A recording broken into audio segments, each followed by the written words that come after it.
এনস world ট্যুরে আপনাকে স্বাগতম। বাংলাদেশে ই পাসপোর্ট তৈরির ক্ষেত্রে সরকারি ফি কত, অনলাইনে এই ফি জমা দেওয়া যায় কিনা এবং কোন কোন ব্যাংকে এই ফি জমা দেওয়া যায়, এই তিনটি বিষয় নিয়ে আজ আপনাদের সামনে উপস্থিত হয়েছে। আশা করি ভিডিওটি আপনাদের ভালো লাগবে, শেষ পর্যন্ত দেখবেন। বর্তমানে বাংলাদেশে এমআরপি পাসপোর্ট এবং ই পাসপোর্ট দুটি পাসপোর্টই দেখা যায়। যদিও এমআরপি পাসপোর্ট দীর্ঘদিন ধরে আমরা ব্যবহার করে এসেছি, কিন্তু বর্তমানে সকলেই ই পাসপোর্টই ব্যবহার করছেন। মেয়াদের দিক দিয়ে পাসপোর্ট দুই রকমের, একটি হচ্ছে 5 বছর মেয়াদি আর একটি হচ্ছে 10 বছর মেয়াদি। পৃষ্ঠার দিক দিয়েও পাসপোর্ট দুই রকমের, একটি হচ্ছে 48 পৃষ্ঠার পাসপোর্ট এবং অন্যটি হচ্ছে 64 পৃষ্ঠার পাসপোর্ট। পাসপোর্ট ডেলিভারির ক্ষেত্রেও তিন ধরনের ডেলিভারি আছে: রেগুলার ডেলিভারি, এক্সপ্রেস ডেলিভারি এবং সুপার এক্সপ্রেস ডেলিভারি। যদি আপনি রেগুলার ডেলিভারির মাধ্যমে পাসপোর্ট নিতে চান তাহলে আপনি পাবেন 21 দিনের মধ্যে, যদি আপনি এক্সপ্রেস ডেলিভারির মাধ্যমে নিতে চান তাহলে পাবেন 10 দিনের মধ্যে এবং সুপার এক্সপ্রেস ডেলিভারির ক্ষেত্রে আপনি পাবেন 2 দিনের মধ্যে। এবার আসছি কোনটার ফি কত সে বিষয়ে। যদি আপনি 48 পৃষ্ঠার 5 বছর মেয়াদী পাসপোর্ট নেন, সেক্ষেত্রে তিনটি ডেলিভারি পদ্ধতির মধ্যে যদি রেগুলার ডেলিভারিতে নেন তাহলে আপনাকে সরকারি ফি জমা দিতে হবে 4025 টাকা। যদি আপনি এক্সপ্রেস ডেলিভারির মাধ্যমে নিতে চান তাহলে আপনাকে জমা দিতে হবে 6325 টাকা এবং সুপার এক্সপ্রেস ডেলিভারির মাধ্যমে যদি আপনি পাসপোর্ট নিতে চান তাহলে আপনাকে জমা দিতে হবে 8625 টাকা।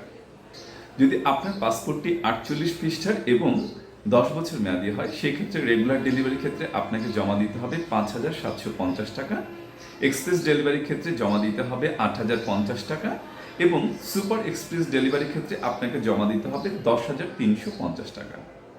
এতক্ষণ আমরা 48 পৃষ্ঠা নিয়ে কথা বলেছি, এবার আসি 64 পৃষ্ঠা নিয়ে। মূলত 64 পৃষ্ঠা পাসপোর্ট কাদের দরকার হয়?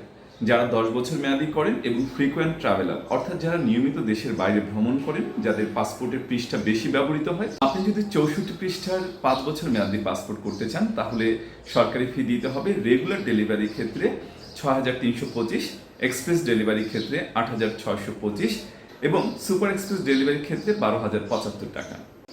আপনি যদি 64 পৃষ্ঠার 10 বছর মেয়াদি পাসপোর্ট নিতে চান, রেগুলার ডেলিভারির ক্ষেত্রে আপনাকে জমা দিতে হবে 8050, এক্সপ্রেস ডেলিভারির ক্ষেত্রে জমা দিতে হবে আপনাকে 10350 এবং সুপার এক্সপ্রেস ডেলিভারির ক্ষেত্রে জমা দিতে হবে 13800 টাকা। আজকে দ্বিতীয় বিষয় ছিল অনলাইনে ই পাসপোর্ট ফি জমা দেওয়া যাবে কিনা। উত্তর হচ্ছে হ্যাঁ, অনলাইনে ই পাসপোর্ট ফি জমা দেওয়া যাবে। ই পাসপোর্ট আবেদন যখন অনলাইনে দাখিল করা হয় সেই সময়ই আপনি ই পাসপোর্ট ফি জমা দিতে পারবেন।